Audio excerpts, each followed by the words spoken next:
经文，它是在路加福音的第4章14节到第30节。路加福音第4章14到30节。耶稣满有圣灵的能力，回到加利利，他的名声就传遍了四方。他在各会堂里教训人，众人都称赞他。耶稣来到拿撒勒，就是他长大的地方。在安息日，他照平常的规矩进了会堂，站起来要念圣经。有人把先知以赛亚的书交给他，他就打开，找到一处写着说：主的灵在我的身上，因为他用膏膏我，叫我传福音给贫穷的人，差遣我报告被掳的得释放，瞎眼的得看见，叫那受压制的得自由，报告神悦纳人的喜年。于是把书卷起来，交还给执事，坐下。会堂里的人都定睛看他。耶稣对他们说：今天这经文应验在你们的耳中了。众人都称赞他，并且稀奇他口中所出的恩言，又说：这不是约瑟的儿子吗？耶稣对他们说：你们必引这俗话向我说：医生，医治你自己。我们听见你在加百农所行的事，也当行在你自己的家乡里。又说：我实在的告诉你们，没有先知在自己的家乡被人悦纳的。我对你们说实话，当以利亚的时候，天闭塞了3年06个月，遍地有大饥荒。那时以色列有许多的寡妇，以利亚并没有奉差往他们那里去，只奉差往西顿撒勒法一个寡妇那里去。先知以利沙的时候，以色列中有许多长大麻风的，但内中除了叙利亚国的乃曼，没有一个得洁净的。会堂里的人听见这话，都怒气满胸，就起来撵耶稣出城。他们的城造在山上，他们带他到山崖，要把他推下去，他却从他们中间直行过去了。阿们。Thanks, Jen. If you were listening carefully to that, you might have wondered what just happened. 刚刚读完这个新闻，你听了以后，也许很奇怪，到底发生了什么事情？ Jesus comes to Nazareth. It seems like everything is going really well. 耶稣回到拿撒勒呢，好像表面上看起来好像很平安、很顺利。People are praising him. They're amazed at his words. 大家都称赞他，对于他所做的、他说的话呢，都非常的赞赏。And then all of a sudden, something switches, and they're trying to kill him. 但是呢，突然之间事情有了极大的转弯，他们甚至想要把他害死。And I don't know about you, but when I read this text, my first instinct is, what happened? 我不知道你的反应什么样，但是当我读到这里的时候，我也觉得很纳闷，到底发生了什么事情？ What does Jesus say, and why do they respond so drastically? 到底耶稣说了什么话，让他们有这么戏剧性的反应？ This morning, I want to dig a little bit deeper into this text. 所以今天早上我要带大家来更深度的看一下这段经文， I want to see if we can get some answers here. 看看能够在这里面找到答案。 If we can figure out why Jesus presented such a challenge to the people of Nazareth. 要看看耶稣为什么把这么大一个挑战放在拿撒勒人的中间。 And maybe we'll get a sense of why he presents such a challenge to us as well. 也许我们可以感受到耶稣也把同样的挑战向我们发过来。 The text is divided into two main segments, two exchanges between Jesus and Nazareth. 这一段经文呢，可以分成2个大段，在这2个段里面呢，都可以看出来耶稣跟拿撒勒人呢中间有一些回应。 So we'll look at each of those exchanges, and then we'll talk about what it might say to us today. 所以我要带大家看这2段他们之间互相的互动，看看我们从里面学到什么样的功课。 The exchanges take place in the synagogue in Nazareth. 发生的地点呢，是在拿撒勒的一个会堂里头。The The synagogue was the center of worship for Jewish people outside of Jerusalem. 这个会堂呢，是当时的犹太人呢，在耶路撒冷之外的地方呢，他们敬拜的地方。It was a place where scripture was read, and then somebody would explain it, would teach about it. 通常在他们敬拜的时候呢，会有人起来念经文，念完以后呢，会有人对这经文呢做一番解说。And Nazareth was the town that Jesus grew up in. 拿撒勒呢，是耶稣长大的地方。And he probably hasn't been in Nazareth since the beginning of his public ministry. 可能他自从开始他在公开讲道以后呢，他都还没有回到过拿撒勒。And in the meantime, he's made a name for himself. He's become a well-known teacher.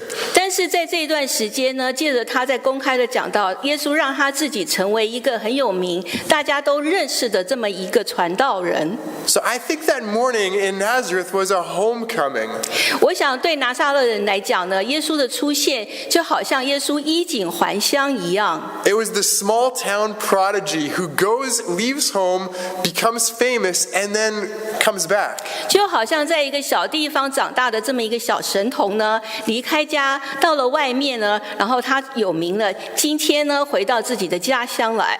There would have been anticipation, there would have been joy, there would have been a feeling of pride that our hometown hero is back. 所以当地的人呢，一定觉得非常的骄傲，非常的觉得荣幸、很喜乐，觉得很兴奋。你看，我们小地方出了这么一个大人物，今天他回来了。So Jesus walks in and he asks for the scroll of Isaiah. 当耶稣走进会堂的时候，他就要了这个以赛亚这个经文。And he reads words from mostly chapter 61, a little bit of chapter 58. 他读的经文呢，应该是在61章跟或者是58章。And these were important words for Jews in the first century. 在第一世界的犹太人来说呢，这几章经文对他们来讲的重要性还蛮高的。They were words about God's good news to the poor.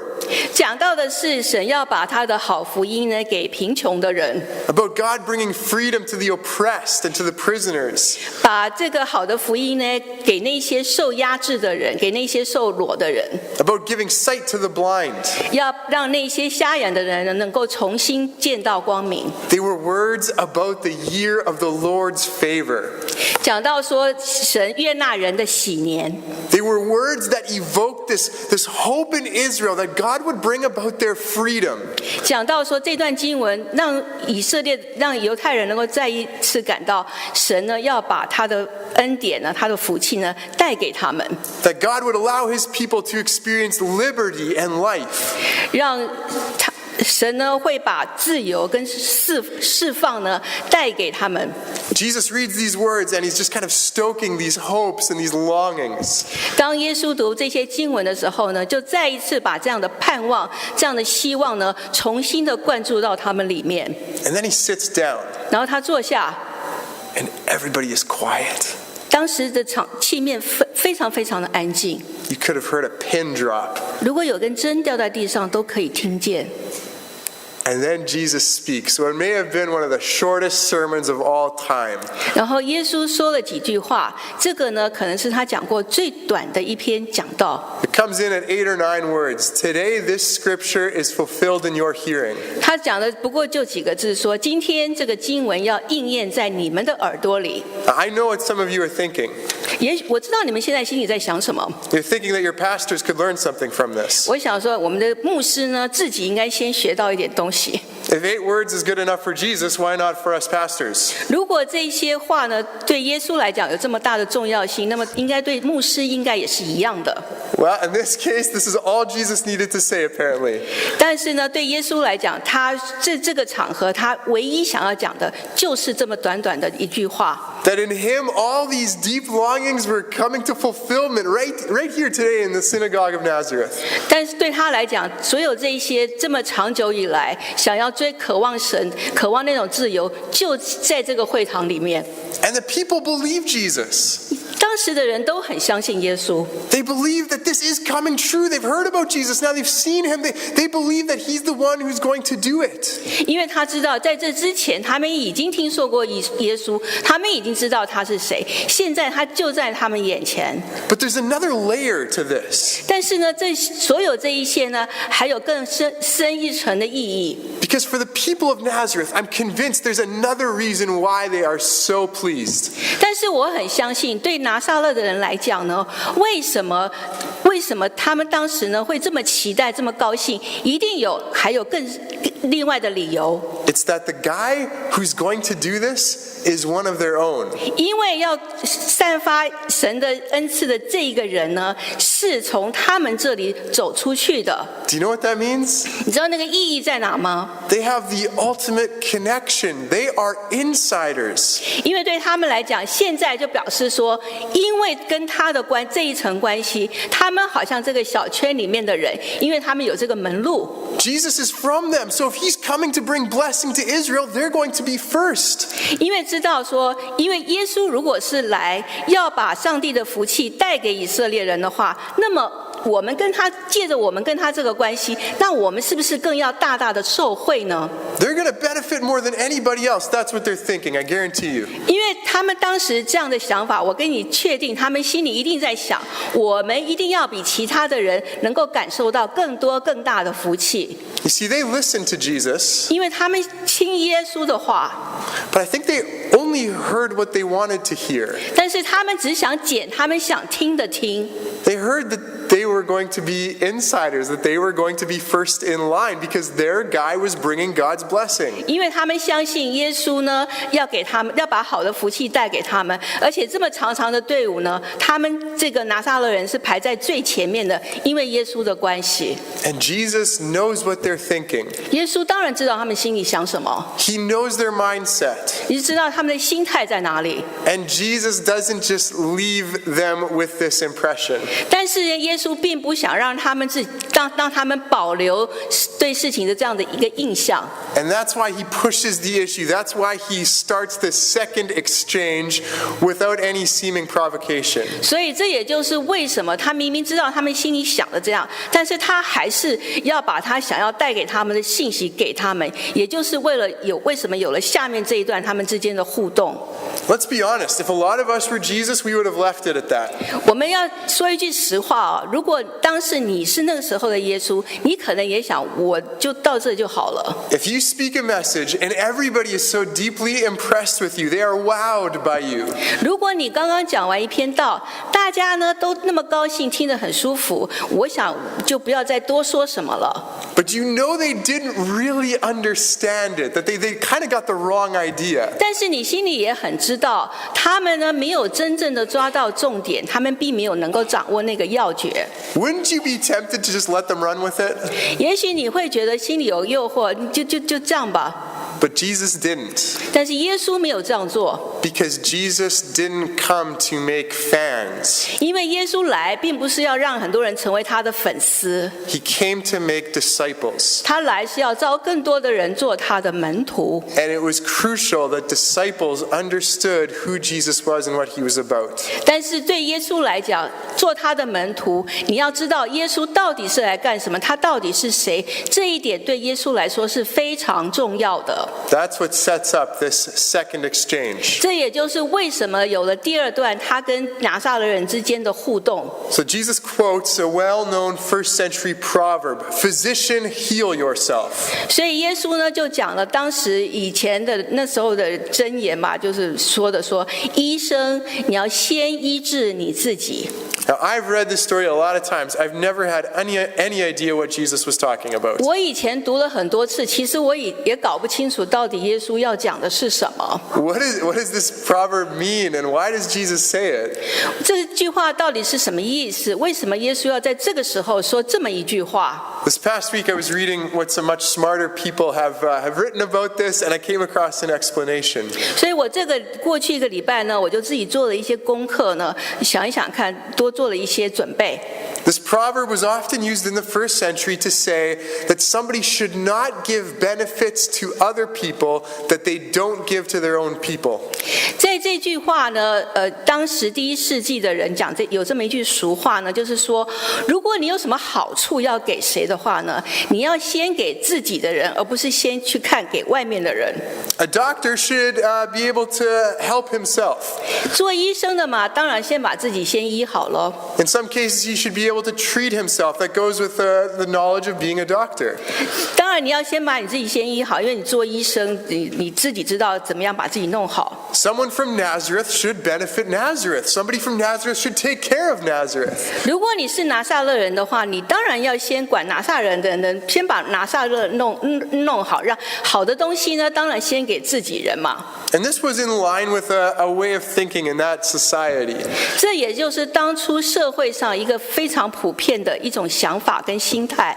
A way of thinking that maybe actually isn't that unfamiliar to us. 其实对我们来讲也不是那么的陌生。This mindset said that your kinship circle, the people who are related to you, who are like you, that's the most important circle to keep. 对你来讲呢，那些跟你最好、跟你最像、最合得来的人呢，应该是首先得到好处的。You have to figure out who's in that inner circle and keep other people out. 也许你要搞清楚哦，你的小圈圈里面有谁，然后千万不能让别的人呢轻易的就进来。And so Jesus pushes on this mindset even more. 所以耶稣呢就要把这样的心态呢好好的检视一下。He predicts that his town people are going to hear about what he does next in a city called Capernaum.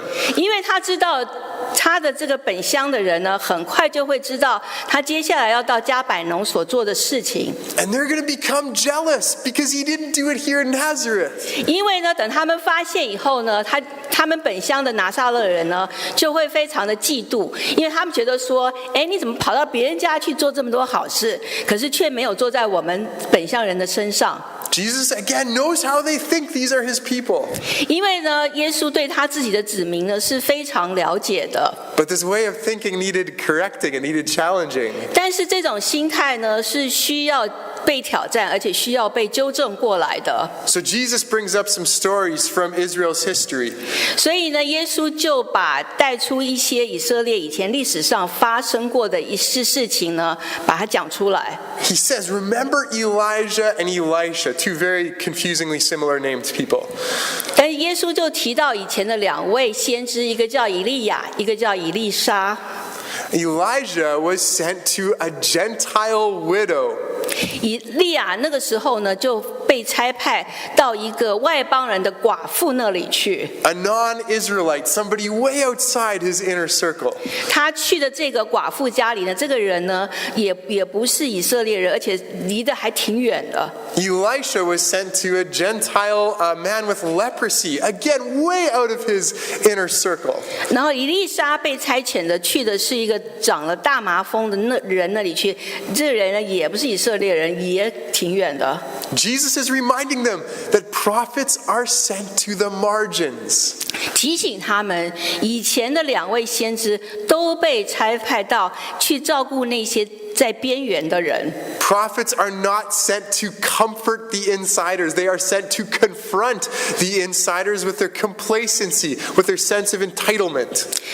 当初的先知呢，他被差派来，并不是要来照顾自己的人，相对的是要来挑战他们自己的人，来纠正他们。Prophets are sent to the outsiders to proclaim God's good news to them. 这些先知呢，是被送到去照顾那一些邦外的人，那些活在边缘的那些贫穷的人。And as Jesus says in this passage, one of his many roles is that of a prophet. So Jesus is sent to the outsiders, to the margins. 就像这前面他自己提到的先知一样，耶稣一样，他被差派来，并不是为了是照顾那些已经很丰富的人，而是要去顾念那些有需要的人。But Jesus already said this. 但是耶稣也说过这样的话。Who are those words from Isaiah about? 那么以赛亚书里面讲的那几句话，到底意义在哪里呢？ They were about the poor, they were about the blind, they were about the people of low status. 他讲到的那些人是那些贫穷的人，那些看不见的人，那一些在社会上身份地位最低的人。So do you see why Jesus didn't just leave it alone? 你可以看得出来，为什么耶稣不是讲完就算了？ This being sent to the outsiders was at the very center of his call, of his identity. 因为被差派到去顾念那些最需要顾念的人，正是他的事工一个最中心的一个要点。And do you see why the people from Nazareth got so upset? 那你也可以感觉出来，为什么拿撒勒人呢会觉得非常的不高兴？ Because to them, Jesus' words made him a traitor. 因为耶稣讲的这句话呢，就表现出来说，耶稣就是他本乡的一个叛徒。Do you know the English, well, I don't know if you can translate it, but don't bite the hand that feeds. 在英文里面有一句话就讲说，一个人呢是不会去咬那个拿东西喂你吃的那个手。 It means you don't turn on the people who feed you and sustain you. 因为你不会去背叛那个帮助你，然后给你好处的那个人。 I think that's how they perceive Jesus. 我知道，我相信这个拿撒勒人呢，他看耶稣呢也是用同样的眼光。 They raised him.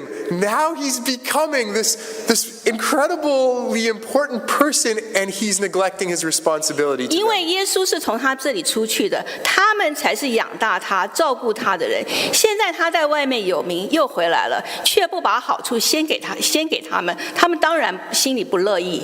And so they drive him out of the town. They cast him out of the synagogue. 所以他们呢就把他赶出了那个会堂，然后叫他出城去， They take him to the edge of a hill, and they're ready to throw him off. 还把他带到一个山崖旁边，基本上就要把他推下去了。 Before Jesus just says, "No, thank you," and he just kind of walks through. 然后耶稣说：“好吧，算了，谢谢，不讲了。”他就走了。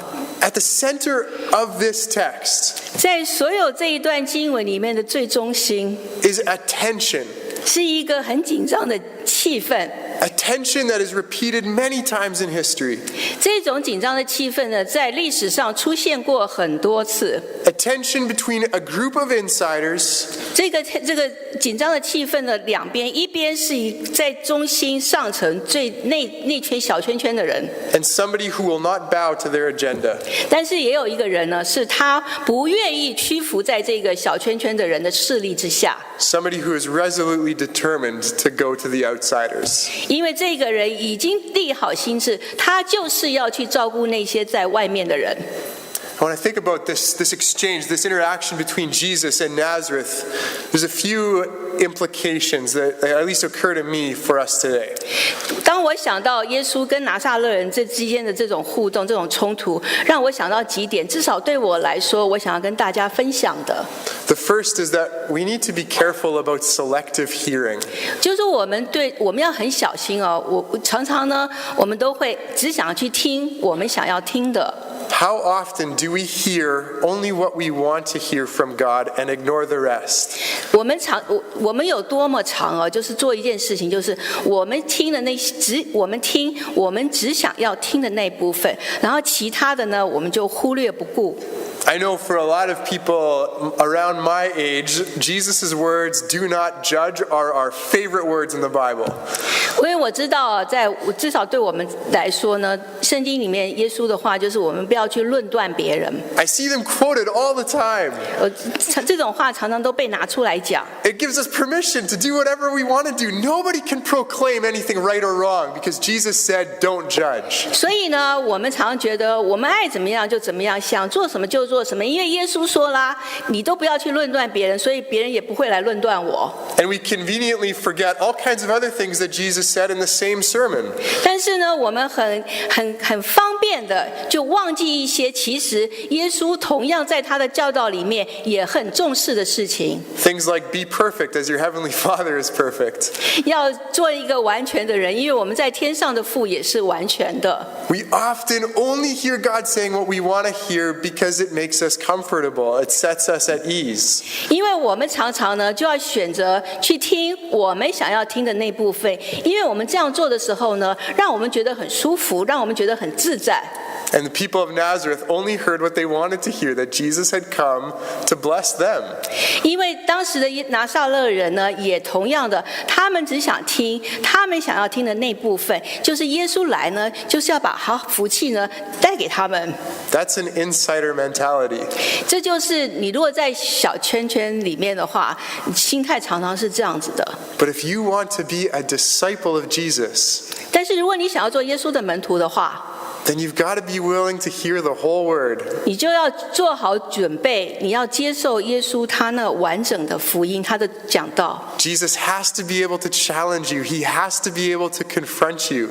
你必须让耶稣能够对你挑战，能够对你做一些教导。And often it's the outsiders who are desperate for Jesus, who know Jesus is their only hope. So yeah, we'll do whatever it takes. 常常呢，我们发现都是那一些外面的人、外邦的人，他们才是渴慕主，他们才是愿意做主交代他们所有的一切。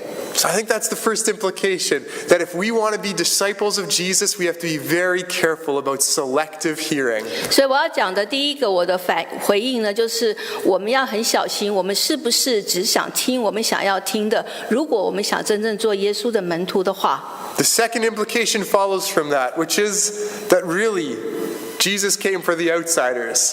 第二点我要说的就是耶稣呢，他来，确实他来是为着那些外邦的人。If you're here this morning and you are feeling brokenhearted, Jesus came for you. 如果你今天早上觉得你的心是破碎的话，你要相信耶稣来就是为了你。If you're here this morning and you're feeling oppressed and weighed down by sin, Jesus came for you. 如果你今天早上觉得好像有一个罪呢，重重的压着你，让你没有办法得到自由释放，你要相信耶稣来也是为了你。If you're here this morning and you're feeling rejected, you're feeling marginalized, you're feeling like people view you in a low way, Jesus came for you. 如果你今天早上你觉得你很孤单，你觉得你好像一点依靠都没有，你觉得别人看你好像就把你当一个怪物一样，那么耶稣来也是为了你。Jesus says in the next chapter that he didn't come for the healthy but for the sick, that he came to save the sinners, not the righteous. 因为耶稣在下一章来讲呢，他说我来并不是为了那些健康的人，而是为了那些有病的。然后呢，我来并不是来招义人的，乃是来招罪人的。And Jesus did that by becoming an outsider. 耶稣用什么样的方法呢？他让他自己都变成这么一个外邦人。By becoming rejected, by allowing himself to be crucified on a cross like a criminal.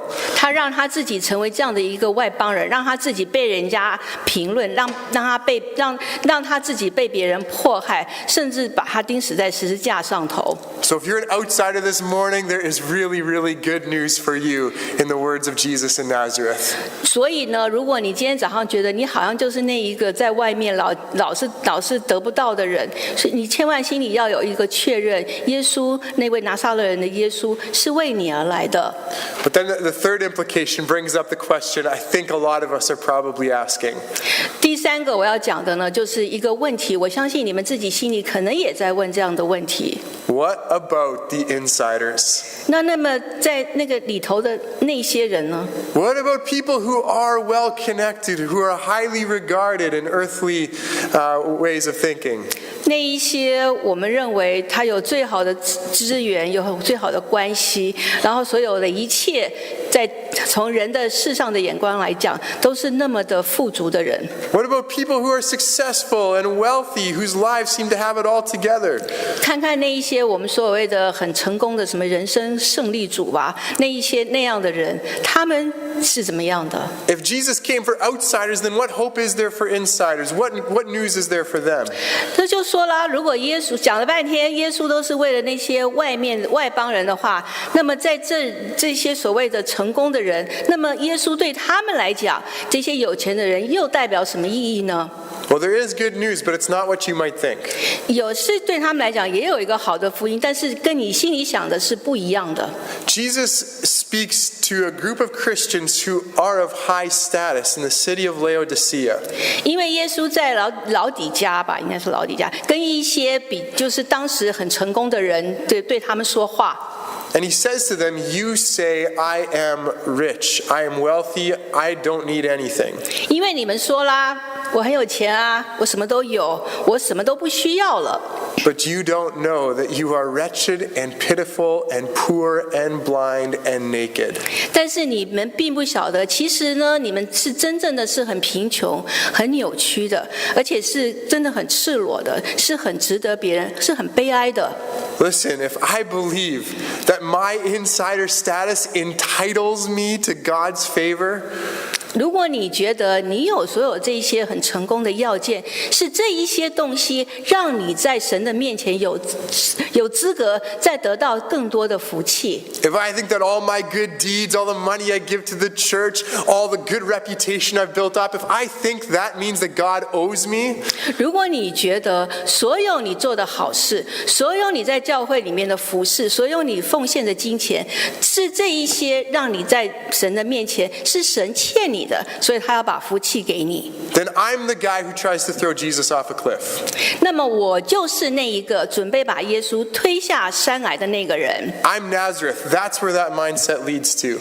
我就是当时那种拿撒勒人那种心态，那样不好的一种心情。But if I recognize that truly I am poor, 但是我如果自己能够确实的明白、确认一点，我才是那个贫穷的人。that because of my sin I am an outsider to God's favor, 因为我自己身上的罪，让我成为不能够接近上帝恩赐的那一个外邦人。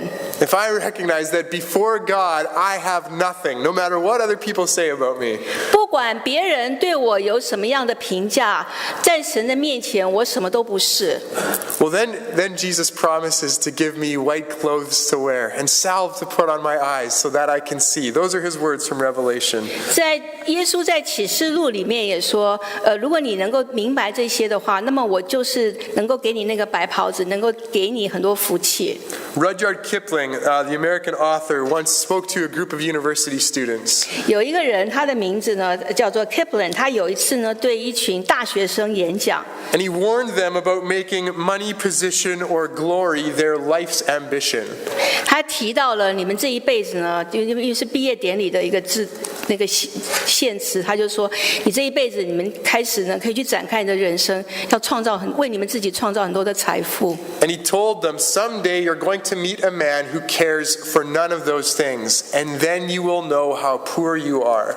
但是有一天呢，你会遇到一个人，这个人会让你觉得所有这一切呢，都会让你觉得，让你清楚的明白，其实自己到底真正的有多么的贫穷。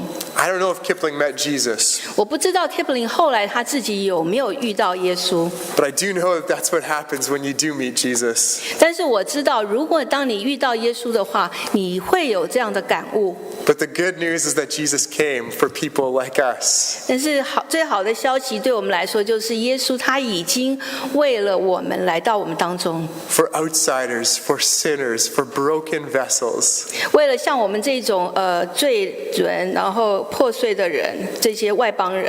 He came for us, he took our place so that he could draw us inside, so that he could draw us to relationship with the creator of the universe. 耶稣来，他自己先成为一个外邦人，就是那个在外面的人，然后他代替我们的罪，然后他像一个外面的人一样，他受了迫害，为的是要把我们重新再带到他的面前，跟他有好的关系。And that's really good news. 这才是真正的好的福音。